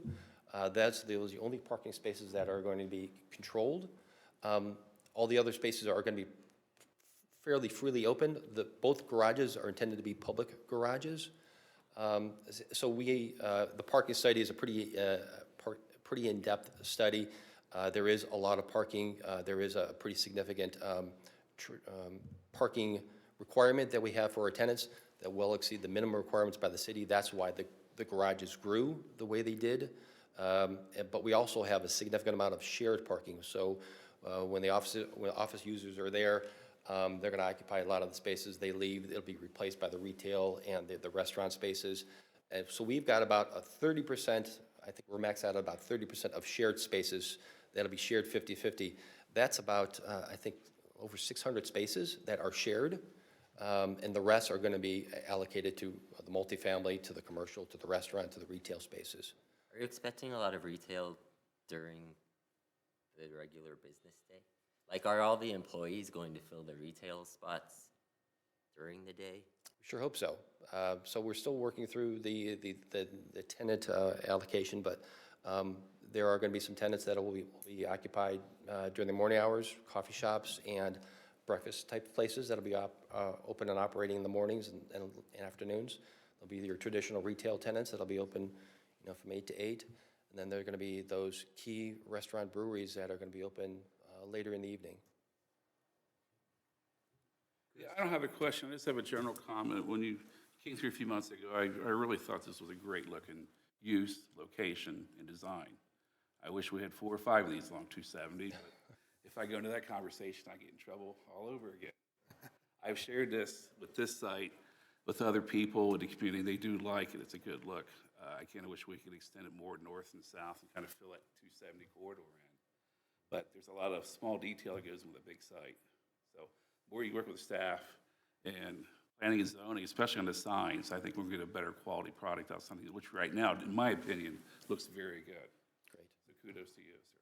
Thank you. So we work closely with MKSK on the branding piece, on the sign package. There is a long deliberate process on how we develop that. The sign is between the monument sign, the building signs, and the garage signs. The wayfinding that we're going to have, I think, 6 or 8 streets that we're still going through, naming those streets and identifying those streets. They'll be very specific and local to this community. When Steve Wathen came in here in July and talked about the restaurants and retail tenants, those are still very much in play. They're still being developed right now, but we hope to come back to you in the near future with those retail buildings. So today, we're looking for approval for the 5 multifamily buildings, the 2 garages, and then office K&L. There are going to be 2 other large office buildings, office N1 and N2, which are just to the left or just south of the north garage. We'll come back to you when we have identified those tenants and we've developed those buildings. We'll come back to you for approval for those buildings, as well as the other 4 freestanding restaurant retail spaces. So once those tenants are identified and we work with them, we'll come back for, hopefully we'll be able to improve the quality of those renderings that we shared with you back in July. That's all I had. Any other questions? Thank you for being here. No, sure, thank you. Is there anyone in the audience this evening that would like to speak for or against this case? All right, hearing none. I'd look for a motion. We do have an email from someone, don't we? Yeah, there was, yes. There was a printout that Carson gave us of a local resident that was in disapproval. Anybody want to get a crack at this motion? Mr. Chair? Yes. I'd like to make a motion for case number 6, PZ 22-64, True Point, west side of Truman Boulevard, for approval of PUD final development plan under the provisions of Hilliard Code Section 1117.08 and the Soma Company PUD concept plan for development consisting of 15 lots, 359 multi-family dwelling units and 5 buildings, a 6-story parking garage with 616 parking spaces, and a 6-story parking garage with 708 parking spaces on 27.73 acres with the following conditions, 9 conditions. 1, that the PUD text is revised to permit both parking garages to be a maximum of 6 stories in height and to reduce the minimum vehicular use area setback to 0 feet from the north boundary. 2, that the graphics on the fiber mesh graphic panels and any signage on the garage buildings are reviewed concurrently for approval by the Planning and Zoning Commission. 3, that the signage plans are revised as follows. A, signage on the west side of the garage building shall be architecturally integrated into the building and aesthetically harmonious with its surroundings, consistent with the general objectives of the graphics and sign code. B, push-through letters shall extend no further than 1/4 inch from the sign face. C, eliminate the internally illuminated band from the vertical blade sign on building A. Number 4, that a fee in lieu of land dedication be provided consistent with the provisions of Code Section 1187.06.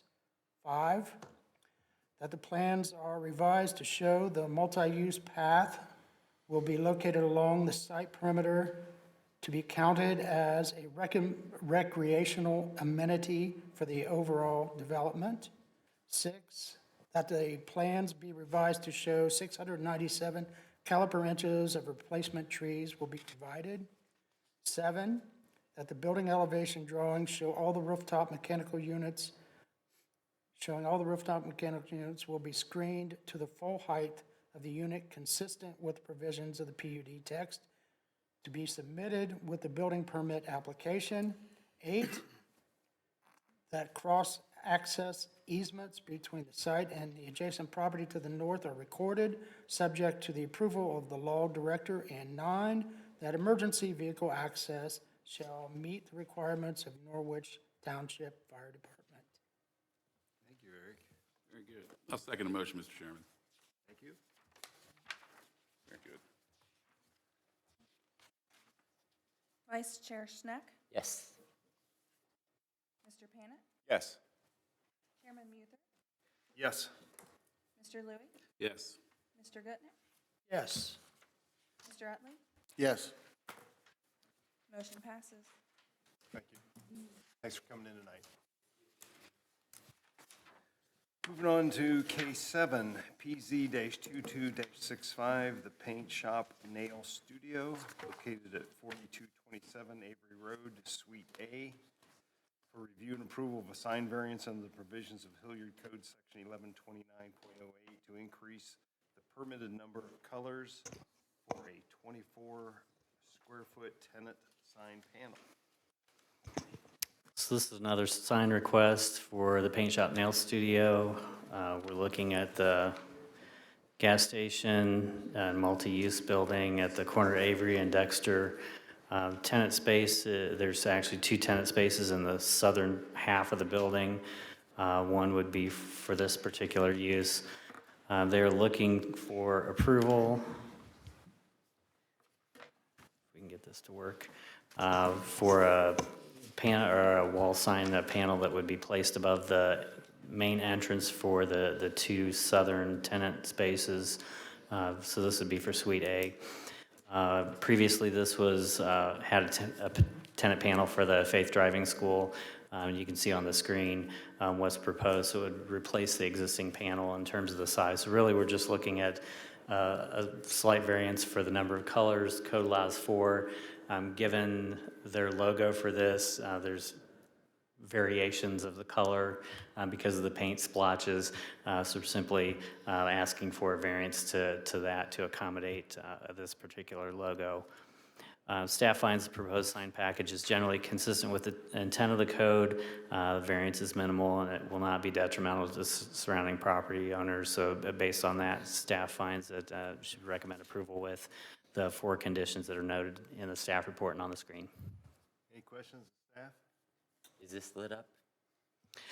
There is external illumination, so above the panels, you could see in the one instance here, there is some lighting, so some uplighting here that's on the building. Is that the same lighting as the Century 21 sign? We would have to verify that to make sure, but in general, they're looking for external illumination that would comply with code. Any other questions of staff? Eric? Oh, no. I thought you were giving me a sign there. Okay. Is the applicant here by chance? I don't think so. Okay. Is there anyone in the audience that would like to speak for or against this case? Can I ask staff a question real quick? Carson, how many colors did you count? I counted blue, green, yellow, orange, pink, and black, and a white background, so. It's a question of how many shades of Great. all those colors you can find. I just asked them to, all right. So you're comfortable with that design as well, right?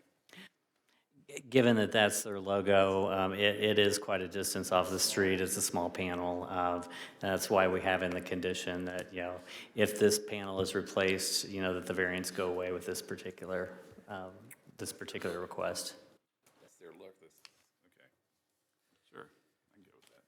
All right, any other questions? Okay, hearing no other questions, I'm going to make a motion for case number 7, PZ-22-65, Paint Shop Nail Studio, located at 4227 Avery Road, Suite A, for approval of sign variance under the provisions of Hilliard Code Section 1129.08 to increase the permitted number of colors for a 24-foot tenant sign panel with the following 4 conditions. 1, that the increase in colors pertain only to the proposed tenant and that any change be brought back to the commission for consideration. 2, that the applicant obtains all necessary building permits for the tenant retrofit. 3, that the zoning certificate be obtained prior to operation of the proposed use. And 4, that a sign permit be obtained prior to installation of the proposed signage. There you go. Thank you, Mr. Panet. We have a second. Okay, Vice Chair Schneck? Yes. Mr. Utley? Yes. Mr. Panet? Chairman Muther? Yes. Mr. Louie? Yes. Mr. Gutnick? Yes. Motion passes.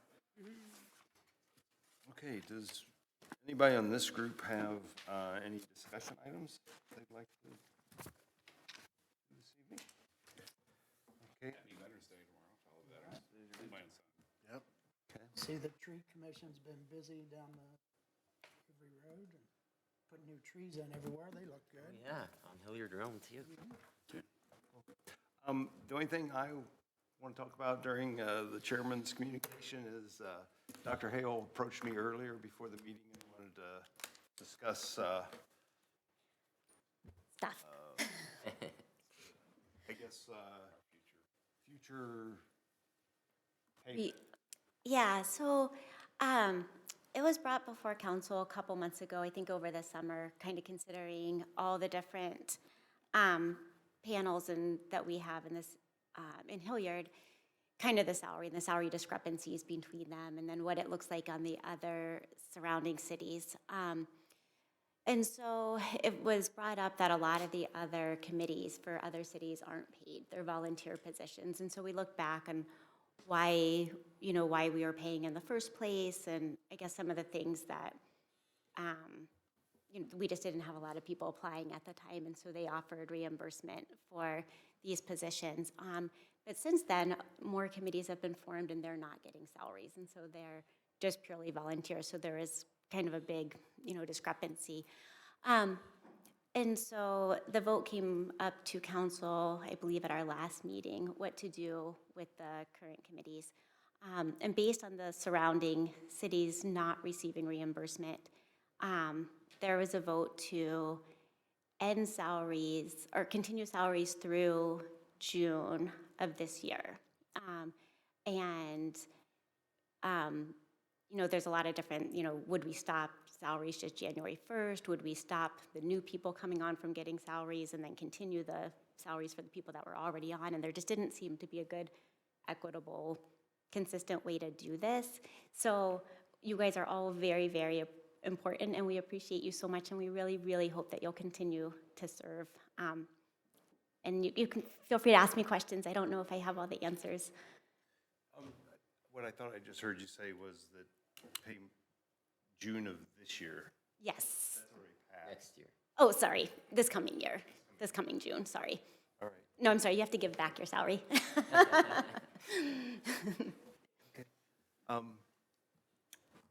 I hadn't heard of that, but Evan obviously. I'm a nerd and keeps follow track of city things, council meetings. so he knew that. So, any questions? Can I make a comment? Yeah. Yes, please. Mr. Riley and I have been on serving this for a long time. Just like with tonight's case, there are some really important things that come our way, and I think that we should be compensated in some way. Financially, $5,500 for the chairman, $4,500 for the vice, and was it $3,500 for us individual members per year, is just compensation for our time and our energy and our input. I would hate to see that totally eliminated, because then you may not get the quality of the people that sit on this board, or people who voice their opinions, or people who are also on the Arts Council that want something also installed during a zoning case or something that makes the community better. So in my opinion, all the years I've been here, and I'm not speaking for Bill Utley, he's been on council as well, and he's been here since the 20th century, 1990s. But I would hope that you can convey to council, at least from my perspective, and I don't speak for anyone else, please keep the funding available, please provide funding for training, and please provide additional support for what we do. I would greatly appreciate that. And that was something we have talked about, is finding other ways to show our appreciation. And I know funding for training seminars and things like that has been tossed around, so we're looking at the budget, and we do want to show our appreciation. So please don't feel that we don't appreciate you. It was a complex, long, several discussions, and yes. That's all. I just wanted to throw in my 2 cents, Doctor, is that having served a long time and seen a lot of transition to the community and seeing what our commission looked like when I first joined council, and the professionalism and the dedication of the people over the years, quite honestly, has improved significantly. The people that are sitting on this board, I think we all take our position seriously and are looking to do the best interests of Hilliard. And so, should we be? It's more of a. The compensation amount should be commensurate with the amount of time that's involved. I know back in the day, many cities would pay, per meeting or per whatever. But then a lot of other cities went to more of a, I think we tied it to a percentage of what council was paid in an ordinance years ago. And then council was based on what the mayor was paid at that time. And so that's how it trickled down to the commission. We eliminated pay for some of the lesser commissions, and we got rid of like the graphics commission. We rolled that into the duties of the Planning and Zoning Commission. And the old Hilliard Commission also were rolled into this. So the duties and the obligations for membership on this committee became much more intense. And you've also got, which I know I do, I imagine the majority or all of us on the commission do, when these cases come up, we take our own time to go out and look at these areas and drive, gas isn't free, but we drive the city, we drove, and maybe sometimes we talk to the people involved. So to say that, I don't think you want to go backwards, and if you want to have all the power at city council level, that's your ability as council. You can weaken the commissions, and you can focus, like we just give recommendations now to council in certain cases. That's fine, but the more that you concentrate power in the hands of a few, the more that there is potential for things to get missed. And Sure. commissions not that really have that much involvement, or maybe you might have the best dedicated people in the world, but if you're not getting paid a dime and you got a kids theater or baseball game or something to go to, are you really going to take the time to go out and investigate these things and really read the staff reports? So that's my 2 cents. I think that we realize this is a part-time commission, but it's also very important to the community. So I appreciate your comments, and I appreciate, Mr. Louis' comment about like other sorts of compensation, and you had mentioned training. Are there any other things that you would find that would be helpful for this job, or that would I had a statement I was going to make, but I'm going to. I'll just, an observation, and Kelly, correct me if I'm wrong, but aren't there only certain commissions that are created by statute? And then we're being a charter city, we have other commissions because of the enhanced charter. Yeah, so only the Planning and Zoning Commission is the only one that's in charter. And then the Board of Zoning, and then everything else is in our codified ordinances, and we're created. Now, the BZA is statutory, but since we're charter, we took that on too. So those are the two that are, the Planning and Zoning and BZA can also be found in Ohio Revised Code. So The other commissions are purely based on Hilliard City Council action. There is a distinguishment, or this way to distinguish, there's only 2 charter commissions, or 1 under the revised code. If we weren't a charter city, the rest of them are all created by ordinance. Observation. Any comments? I got one if you. Go ahead. Okay. It's kind of funny. I started years ago when John Briner left. I came in and filled John Briner's spot. And quite honestly, when I said yes, I would take that on, I had no idea we were going to get paid for this in the first place. So I didn't know that. Getting a stipend to do this was a shock to me. But with that said, I do feel, though, that, and this is a reaction because I'm just hearing this tonight, is that it's a bit of a slap, kind of like, you know what, maybe we're not as important as we think we are. You know what? Maybe that's what council thinks. Yeah. So. Anyway, that's my comment.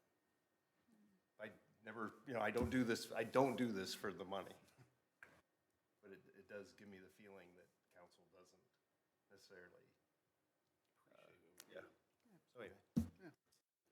Personally, I see your hard work, and I see your hearts and your questions, and I know for sure that you guys put in the effort and the time to do your job, and you do it well, and not only quality, but with high character as well, and I really appreciate that, and that shines through. Any other discussion? All right, thanks everybody for speaking up. Thank you for.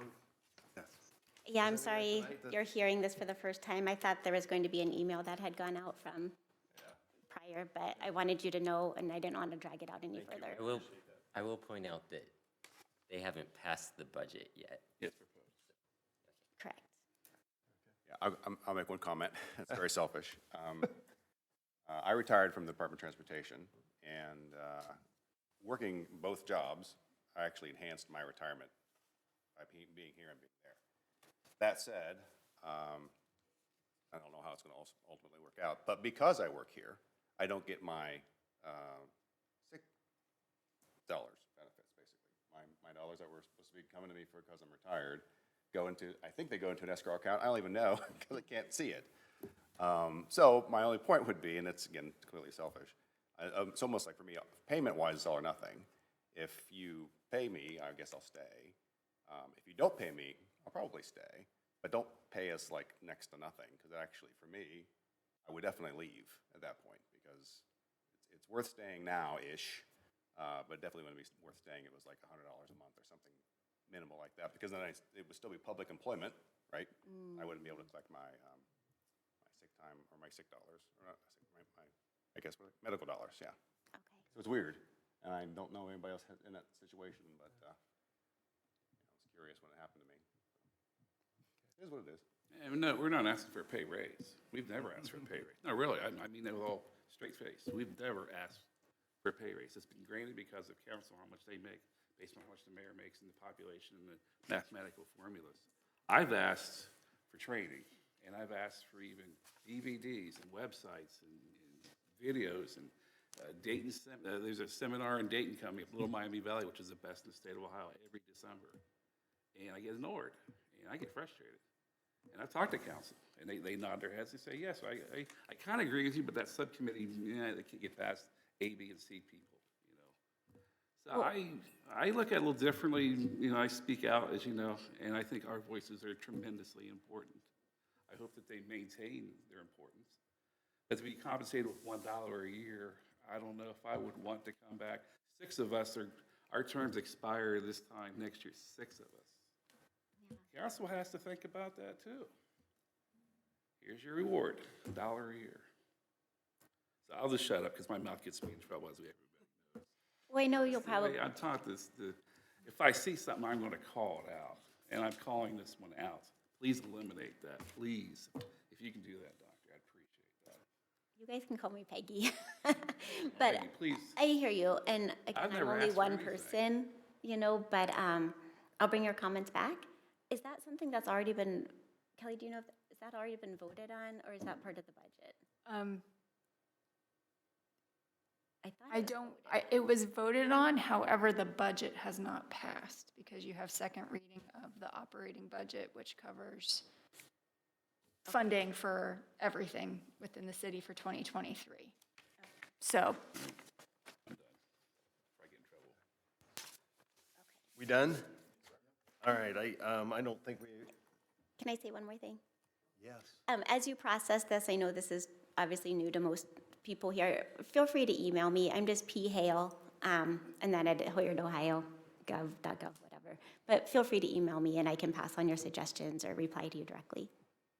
So thank you. Appreciate it. All right, I doubt if we have any committee communications. With that, I'll make a motion to adjourn. Second. We have a second. All in favor, say aye. Aye. Aye. We're out of here.